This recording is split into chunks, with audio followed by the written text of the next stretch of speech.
Welcome to our fourth episode of Myth is All Around Us.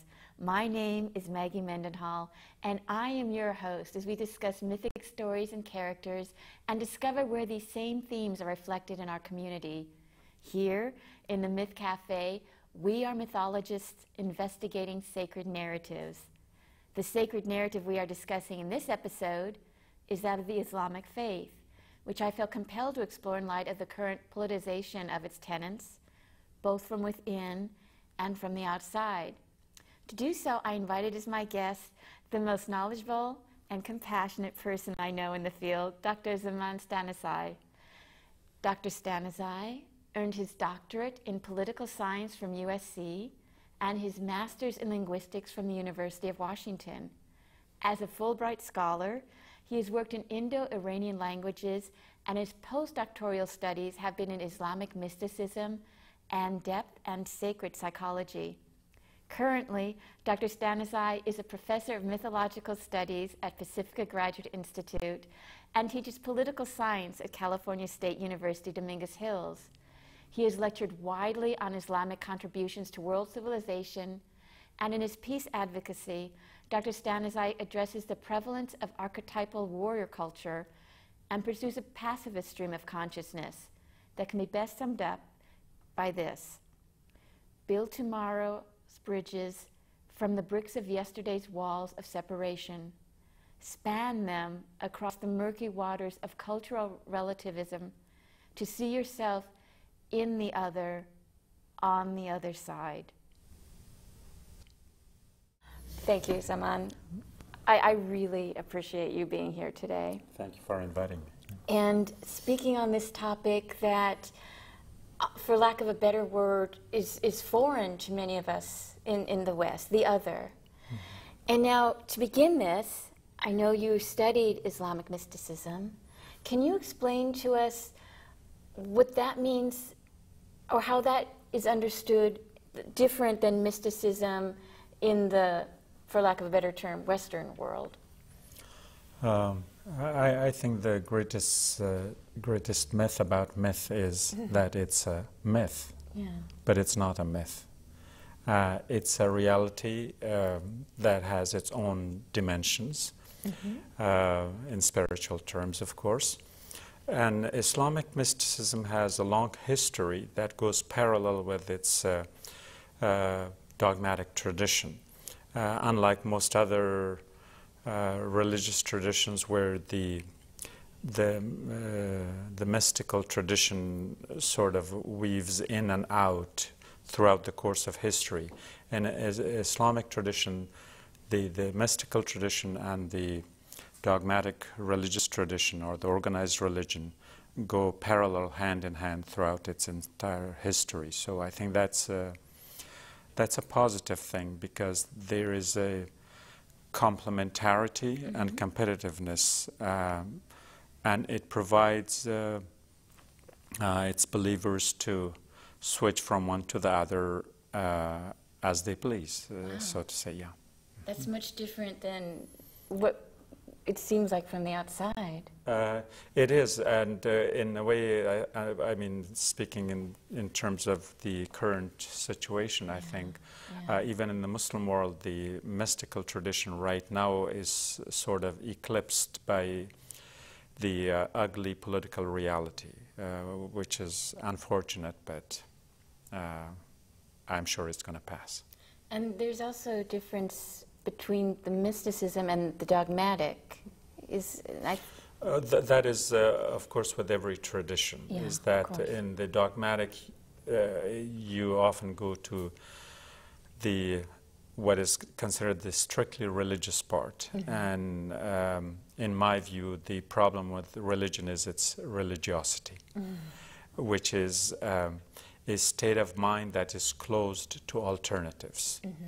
And what a mystical tradition of any particular religion does is that it opens up that closeness. It provides an opportunity, an alternative, a way of blending with other traditions. So, as they say, religions divide and spirituality unites.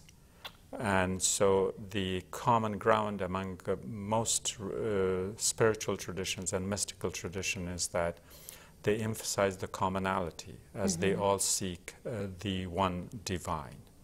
Whereas in the regular dogmatic religion, people look at it more as an extension of their identity and sort of being embedded in their identities, they prefer to differ rather than to emphasize the commonalities. Because also the Islam faith, one of the Abrahamic, am I saying that right? Okay. Yes. Okay.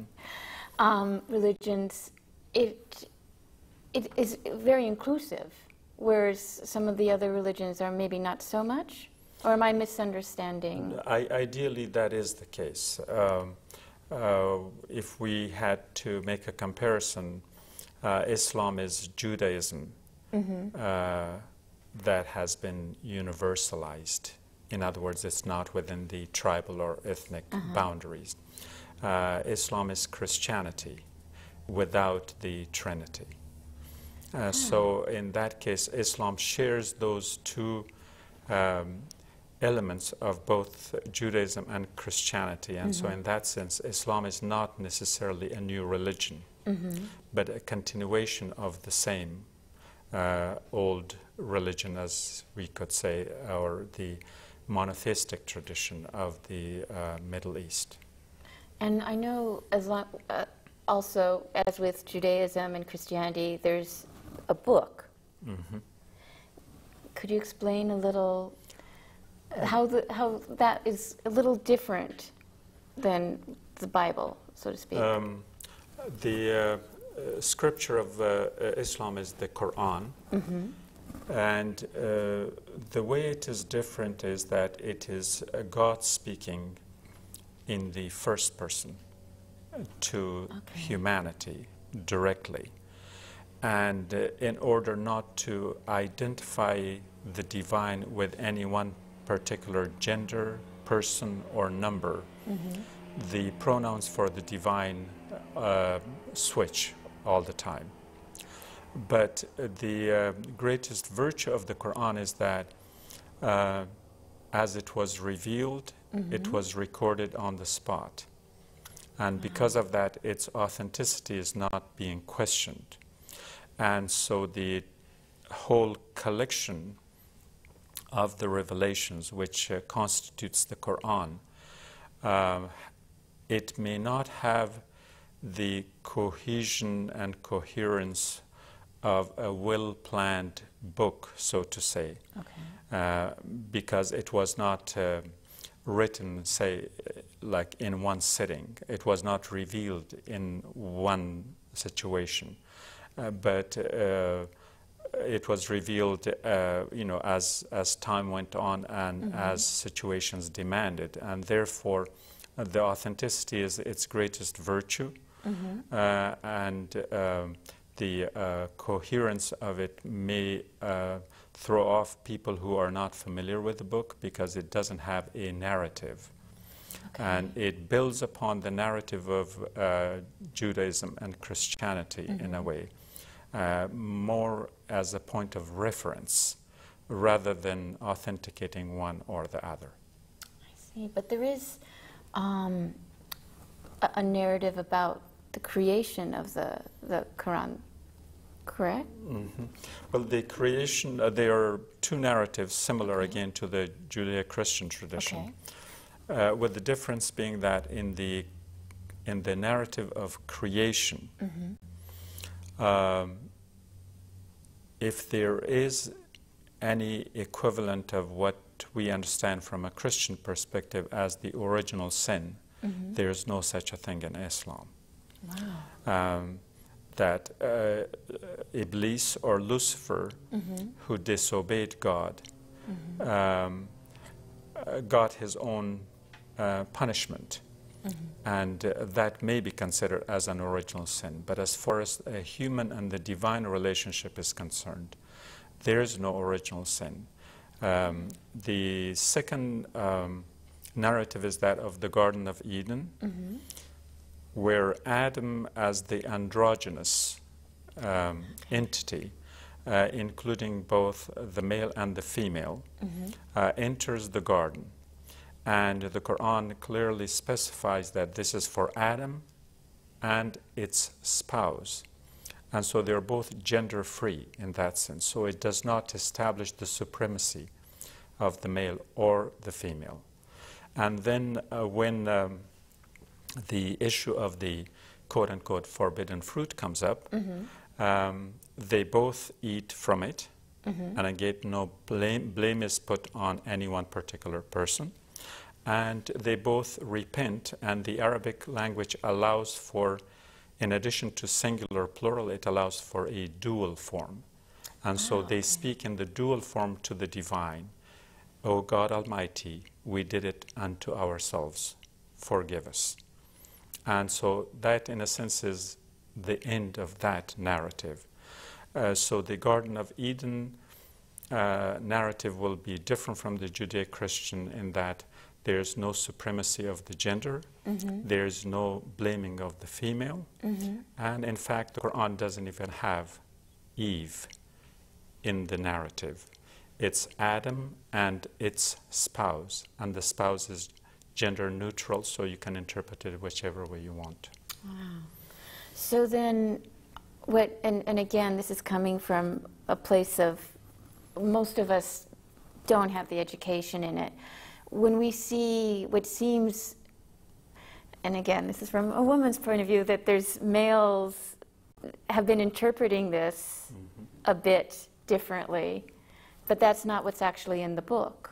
Exactly, that's not what's actually in the book. And the patriarchal order has creeped into the Islamic literature also. And in the popular Islamic culture, even the Christian version of the story, Eve, the left rib, and all that has permeated the Islamic culture, and the average Muslim has no idea that what they know in the popular Islamic culture is not the Quranic version. Wow. I don't feel quite as dumb, but but also I know there's something else. It's a passion of yours from the poetry of the Islamic tradition. Could you just a little? And I know you're actually going to share something later on. Well, Quran by itself can be seen as one of the most beautiful poems. It's a prose which, without using poetic license, rhymes. And that's why it's considered a miracle by itself. Wow. And the rhyming, again, is very poetic, and that's why in the earlier stages of Islamic history, the Prophet was often accused of as being a poet rather than a prophet. And the Quran also has a kind of a musicality. It's a sound. The word Quran means to read or to recite, unlike the word Bible, which means the book. Right, okay. So therefore, it was revealed in an oral culture, and it is recited in beautiful ways from all around the Muslim world. And the music or the musicality or the resonance of it can create its own ecstasy once you kind of develop a hearing for the sound of the Quran. And my understanding is also the Quran is not translated into other languages. It's in the original language? The original is always kept intact, and that is the reason for its authenticity. Diacritic points have been added for non-Arabs so that it would be recited in exactly the same way whether you go to Malaysia or Morocco. And you don't even have to be an Arab, because those institutions of and conventions of reading and recitation and pauses and all that have been sort of instituted into the text. There are plenty of translations, but the emphasis is always made that the translation is never called the Quran. Only okay. the Arabic is called the Quran, Okay. and the translations are there only to facilitate an understanding in a different language. And the ecstasy, I always immediately picture in my mind the whirling dervishes. Which is a different kind of ecstasy, but Okay. Quran produces its own. So in the Sufi tradition, music is a very prominent part of it. Okay. The Qawwalis in India, for instance, do it one way, or the Berbers of Morocco. So music is an essential part of Islamic mysticism. However, in the dogmatic tradition, music is looked down upon and in fact even considered, quote unquote, un-Islamic. Wow. And speaking about the dogmatic, if you could just explain to us the different, the Sufi, I mean not the Sufi, the Sunni and the Shiite, how are they different? What are their different beliefs? Just like I said, the belief is the same. Oh, These the are belief not, is the same. Okay. They are not sects, religious sects. They were political parties that competed for kind of legitimizing political power at the helm of an Islamic state. Okay. So in the course of time, the political parties evolved in kind of or act in a sectarian behavior, so to say, but they believe in the same book, and they have pretty much the same rituals. There's virtually no difference. Really? Oh, okay. So it's more political. Like I said, yeah, it started as a political party, but in the course of the development of Islamic jurisprudence, again, different groups adopted different schools of thought for jurisprudence. And so again, there is a degree of fossilization and separation, but that's more at the technical level and not at the belief system.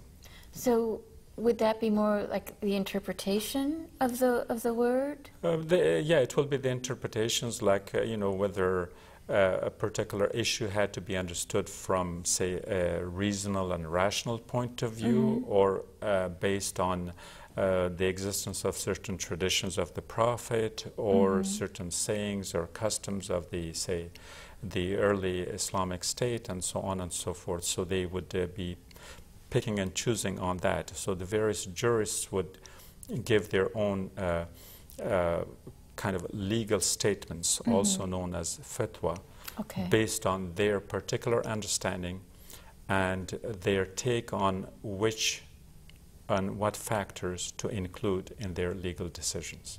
Other than that, the Islamic culture in general could be defined more as a God-centered culture and a God-centered mindset.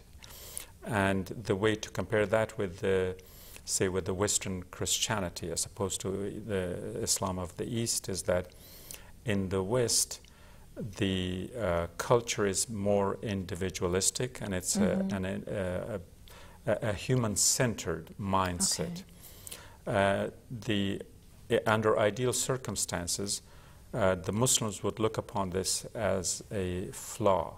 And the flaw is that so long as we think of it as a human-centered culture, mindset, and understanding, which in a way could be parallel to our Eurocentric, heliocentric, and all these centricisms where the human ego, either individually or collectively, dominates the mindset.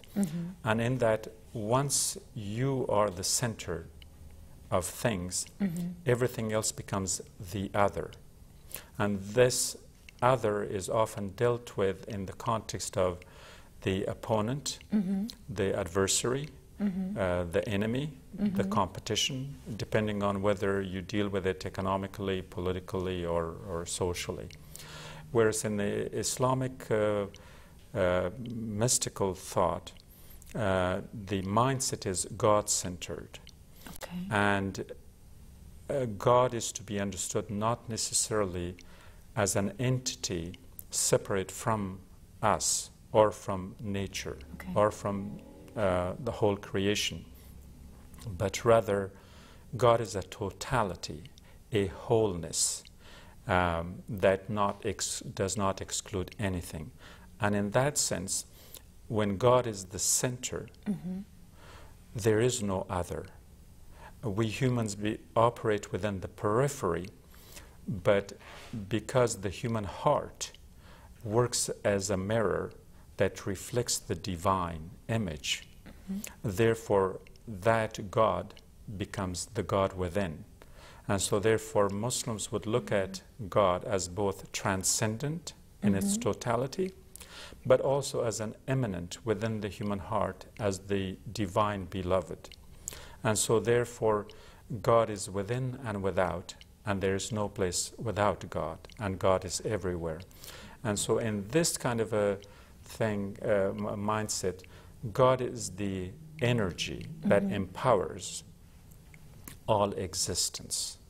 And therefore it is far beyond the ability of any particular religious belief system to define it in any particular way. And yet I know that there is a word that we've come to hear a lot that is the jihad, which is not the way that, it doesn't necessarily mean the way we've come to know it. All right. The jihad will be understood more like the way we understand, for instance, the classification of the ego, the id, and the superego in Freudian thought, and we also have the Jungian version. Right. But the earlier version comes from the Quran.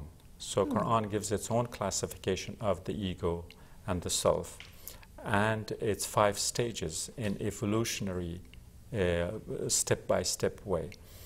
And so in that context, the idea is to have the awareness to evolve from the lower self, from where the ego is in charge, in command, to the second stage, which is called the blaming self, where the internal dialogue evolves as in id in Freudian thought. Okay. And it goes further to what is called the certainty, mutma'inna. And in that level, kind of one reaches a stage of an attainment, contentment. And so in this way, the recipe is given for individuation, for self-actualization of the individual human being. But the goodness in the Islamic tradition then is that while it allows this for an individual as a blueprint, because it's believed that in our spiritual DNA we are all programmed to go back to God. It does not call for an individual to abandon the society and go to, say, like a monastery and leave everything to everybody else.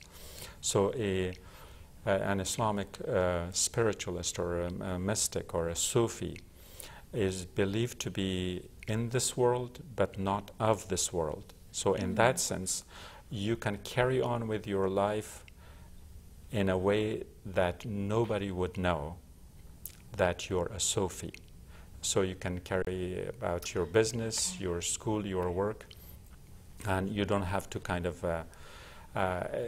ask for privileges and recognitions from the society because you have a special connection with the divine. So in an ideal situation, your relation with the divine is yours, and your obligation to the society has to be carried on as normal as possible. So it's an inward journey. Right, but the inward journey is that struggle from going from the lowest self to the highest self is the real jihad. That's the real struggle. That's where you fight the temptations. That is the real jihad. What has been politicized in our politically charged environment is a different story. Yeah. You're also a poet, and I know you also translate, but you are in your own self a poet, and you're going to read for us one of your poems, you have adjusted a little bit just because time constraints. But I tell you what, any of you who want to see or read the poem in its entirety can go to your website, which is stanizai.org, STANIZAI.org. So please go ahead and we'll listen. Well, I'll give you a shorter version Okay, of a okay. poem that's called Crystalline Confluence. Far beyond the reach of reason and speculative notion, our desire for beauty is driven by the life force of love that chases zodiac signs as our celestial animal selves all over the constellations. In that holiness of the whole, where we are dwarfed every step of the way by the constantly redefined vastness of the turquoise firmament, willingness invites us to whirl with the cosmos in an endless journey into timelessness. In the accelerated tempo of the universal dance, we realize that mythologically, and perhaps etymologically, our dreams come from drumming to the music of the inner soul that resonates in the rhythmic heartbeat of life. And in that cosmic carousing, love, the lover, and the beloved whirl around beauty that sometimes reveals all, like a prospective manifestations of a lotus. Yet at other times, it is retrospectively secretive, like the petalliferous enfold in the heart of a rose. In that efflorescence, myth as our sense of wonder for the unknown often crosses the rainbow bridge to the undefined otherness with a yearning to own it, to become it, and to be it. So, be it. Wow. Thank you so much for sharing that and for also giving us a little insight into something that we just don't hear in this country. We shouldn't be expecting to hear it.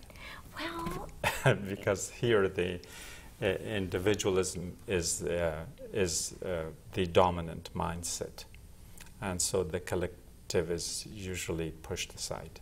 well, in any case, thank you, Zaman. Thank you for inviting me. And I hope you all will tune in next time for the next episode of Myth is All Around Us.